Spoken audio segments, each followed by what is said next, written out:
during a time in Eastern Europe. Sure, we're familiar with Bosnia, Kosovo, Macedonia, all sorts of issues were going on. And so a lot of students from universities, such as yourselves, were making their way from the UK out to these areas.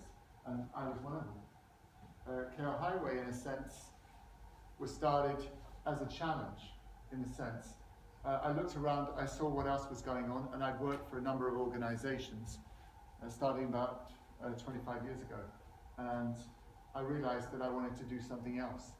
I'm not sure if the challenge was to anyone else, but to myself, I could see that there was a lot needed to happen. So we looked at the concept of aid itself. And so Care Highway was born. Over the beginning years, we focused on everybody, which is usually what it is, what we call the gunshot process or a treatment, where you kind of treat everybody and deal with everybody. And slowly, we narrowed down to children and women. We found that they were the most vulnerable in society. But then we focused more and said, okay, how are we going to work in the communities, and how are we going to develop our projects? And this is where we started, really. We looked at education and health, and they were really the foundation, the pinnacle, really, of making things work and change in developing societies. So we started.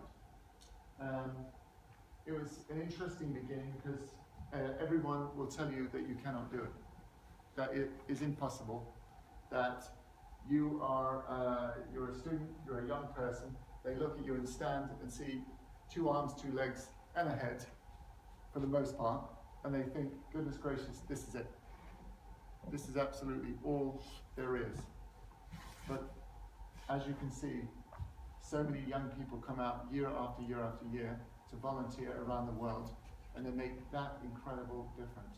For Care Highway also, I realized that there was other differences. I realized that when I applied to so many organizations, I realized that a lot of doors were closed. It wasn't about the university you went to. It wasn't about your various background. It was more about what that individual or that panel sitting in front of you decided that you were. And so I decided that when CHI started, that there was going to be a different way to look at the people that were putting their valuable effort and time into the organization. So you can see, it's not a big organization. The staffing today is actually 14 in the staff, in the Kenyan staff, and then of course we have hundreds and hundreds of volunteers, anywhere between, mostly in the United States, UK and Spain are the areas. We have an office in Spain, in Barcelona. We looked a little bit at the Bosnian War, and that was a real beveled learning curve for this work. I realized I went out and I thought, I want to help everyone. I had that concept with some kind of common sense in there somewhere. And after working slowly through a number of organizations, I started to change my attitude towards the work. I realized that there needed to be a change in myself. And part of it was looking at exactly what was needed. Not imagination, not anything that wasn't tangible, but this sense, this transition from this energy, this kind of young energy that so much of us have to start with, and then it slowly develops into facts and figures, idealism, the concepts from others, and they all build up together, and you end up with this idea, and it culminates in an organization. But you can see the destroyed buildings. This was Eastern Europe, and it was truly a disaster area.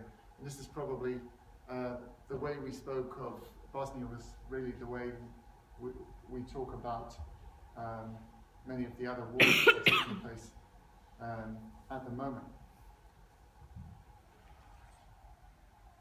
The areas that we work in the past we worked in India, in Central America, Mexico, Panama, and a lot in Eastern Europe, and of course Africa. And the concepts we work with in many ways are this idea of working within the community. So what does that mean? It means that we come in highly educated and we're going to tell the local people that they're doing things, they're not doing them right. Doesn't work, ladies and gents. That was an idea that came from colonial times, and unfortunately we inherited, many of us inherited that concept. So it's a new world. So it's about sitting down with the community, the elders, especially if you're working with the tribal areas, and you sit down and you start working with them, find out what's really needed, talk with them, get to know them. Realize, first of all, that you're not going to have there's not going to be a lot of money exchanging. It's about ideas first, concepts, and then the idea that you have some issues, you have some problems, you have some challenges, perhaps we can help. So